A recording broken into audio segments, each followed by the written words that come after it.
Hello everyone, and welcome back at today's analysis. As now for the 72nd episode, I will analyze none other than the Joker, the main antagonist of the 2008 film, The Dark Knight, and overall one of the main antagonists of the Dark Knight franchise.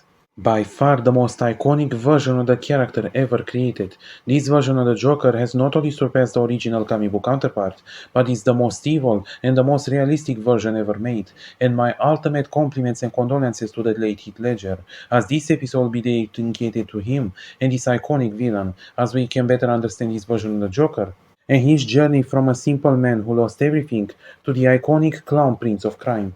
And now without further ado, let's dive in. Now, let's discuss about the possible backstory for this version of the Joker. In one story, he claims he got his iconic Glasgow smile after an argument with his drunk father when he was a boy for the fact that he used to be too serious. In another story, he claimed he did the smile himself after his wife was served by the mob. But of course, both stories are fabricated, or at least partially, given the fact that he yelled to one of the guests at Harvey Dent's party that he hated his father. And here comes the infamous theory that the Joker used to serve in the military, and it does make sense given the fact that he has immense efficiency with weaponry throughout the film, and thus sequel might have fought in the War on Terror, possibly in the Iraq War, as one of the examples he gives to corrupt Harvey Dent is the truckload of soldiers being blown up, implying that that might have actually happened to him. And now let's put all this information together and we can get a possible backstory. The fact that he used to be a simple person who was abused by his grandfather. He managed to escape and try to survive on his own. Then he met the love of his life. He married with her, and in order for them to have a future, he joined the US military and fought in Iraq. Meanwhile, at home, his wife had some sort of a gambling addiction. They eventually got her in trouble with the loan sharks, and as the Joker himself claimed, they cut into her face. And now, exactly how he got the Glasgow smile is unknown, but it's more than likely that he might have come back at home as a traumatized soldier with PTSD. Meanwhile, his wife was completely hurt by the mob and ultimately left him because to do all of this. And this man basically had nothing. Nothing left to lose, nothing to look forward to, nothing to come home to, nothing to love to. And this man had absolutely nothing left to live for, and thus he officially comes to come to despair, but instead to commit the unthinkable, he might have come to think why to not laugh back at the world who gave him all the pain that he experienced. And thus, the Joker was born, a mad clown bent to cause chaos and mayhem throughout Gotham City, in order to prove a point that all society is imaginary and the fact that we all live into a dog-eat-dog world. However, in his quest, in order to prove a point, he encountered one specific person that will prove to be both his undoing and his muse. Batman, his opposite, and his archenemy. As the Joker himself claims, Batman completes him, and if there would be no Batman, the Joker wouldn't exist. Like yin and yang to be more exactly, as the Joker will always cause chaos for the sake of it, and while Batman will try his best to stop him and to put him back in Arkham. And thus, this kind of rivalry has led to the Joker desiring to play cat and mouse with Batman forever, in order to also create a chaotic society with no law and order, and a society that he will see it as fair, a society where he will be free to play with Batman forever without having to face any kind of repercussions. And eventually by 2007, when Batman defeated Ra's al Ghul and saved Gotham, the Joker managed to escape and committed a double homicide along the way. And now, 1 year later, by 2008, he proceeded to the first step of his plan. First, by robbing a mob bank and had his henchmen to kill one another so he can keep the money. And with this one swift move, he managed to put the mob close to bankruptcy, the police after them, and prove to them his own skills.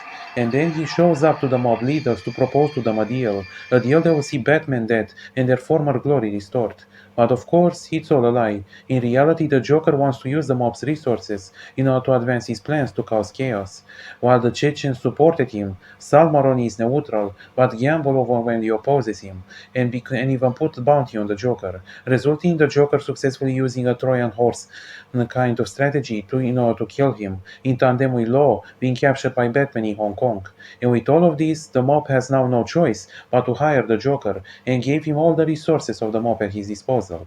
And he proceeds to torture a police officer dressed up as Batman on live TV and demanded the real Batman to show up, or otherwise he will kill a person for every single day he wanna do so. And then, through a few swift moves, he managed to get Commissioner Loeb killed through poisoning, Judge Genesurillo blown up through a car bomb, and he himself crashed Bruce Wayne's party to kill Harvey Dent. But of course, thankfully, he failed on the last one. The next day, he and his henchmen disguised themselves as soldiers at a military parade in an attempt to kill the mayor to cause mayhem. And not only that failed, but he seemingly killed Jim Gordon and one of his accomplices, Thomas Heath, a man with schizophrenia from Arkham was captured and left at Harvey Dent's mercy, only for him to reveal the next target, Rachel Dawes. And to do all of this, Harvey Dent decided to take the blame in the sense that he assumed that he's Batman in order to lure the Joker into a trap. And that trap succeeded, as the real Batman officially shown up to stop the Joker and even capture him, alongside with Jim Gordon, who pretended to be dead. And now in prison, the Joker is interrogated by both Gordon and Batman, and he reveals to the latter his worldview, the fact that all the codes and morals are a bad joke. Everybody lives into a dark world, and all the concepts such as society are completely imaginary, and we all live for themselves. And when chips are down, people become devils. As well as the fact that he reveals that he got both Harvey Dent and Rachel Dawes captured, and switched the address to each one of them on purpose in order to test the Batman and the police, as well as to punish Batman for choosing love over duty. And in response to this, he went to save Harvey Dent instead, and got half of Dent's face scarred in the process, while the police failed to save Rachel Dawes, in tandem with the Joker escaping thanks to a bomb inside one of his accomplices, and managed to capture Law and all the money. And now he proceeds to burn the money alongside Law and kill the Chechen and take over his cartel. And with this, the Joker managed to point himself as the top dog of the city. And declare on live TV that if Coleman Reese, Bruce Wayne's accountant, will reveal Batman on live TV, that he demanded that he will be killed in 1 hour instead, or he will blow up a hospital. And he went on with his word, but not before he managed to corrupt Harvey Dent and convince him to become into a murderous madman and take his anger out on Jim Gordon, the police, and the mob, in order to further cement his plans to bring chaos and blow out Gotham General and kidnap a bus full of 50 people, including a TV crew, and made one last broadcast on TV in which he declared that from now on the city is his. All the while, Harvey then managed to kill the corrupt cops inside the station that were responsible for his misery and Rachel's death, as well as killing Sal Maroni. And now, before I go any further, we all should stop and ask ourselves, the Joker evil? And I do understand the complexity of the question, but it should be noted here that the Joker is basically can be seen by many as a tragic and broken villain, as he is a man who has been through so many hardships in life that he officially collapsed and became a mad clown in order to cope. And this is not necessarily something horrible. I mean, yes, it is horrible, but it's something that many of us might come to if we all kind of lose everything. And it's, as the Joker himself said, all it takes is one bad day to turn the sanest man alive to lunacy. However, many people pointed out that this version of the Joker is not psychotic, but rather he is an evil man that should not be put into Arkham, but rather in the Blackgate prison, in the sense that the Joker is morally aware of all the horrible and monstrous things that he's doing. And the first part is the fact that he takes sadistic enjoyment, and any kind of sympathy that he might gain from his backstory is kind of overshadowed by his atrocities, as the Joker is not only kind of person that will laugh at the people's misery and deaths, but he will be the one that will bring it to basically anybody who he comes across. Not to mention that while he uses mentally ill people and might seemingly give them a chance when nobody would, he uses them to their own death. As Thomas Schiff was left at the Harvey Dent's mercy, he was nearly killed by him unless Batman shown up to save him, and the other man in prison got killed by the Joker through a bomb in his stomach, thus proving that the Joker doesn't care at all about his lives and doesn't care at all about the people of Gotham. And while he might be right about certain aspects of society, none of it excuse all the atrocities he committed, especially that he corrupted Harvey Dent in order to prove that anybody, even the best of the best, can fall down to this level. And he put a bounty on Coleman Reese in order to prove that people will abandon their morality in times of need in order to protect their loved ones.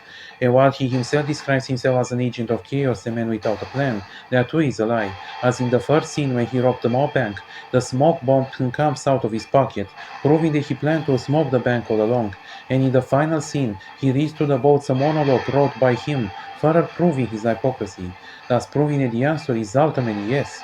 The Joker is evil, and he is nothing short of a pure evil.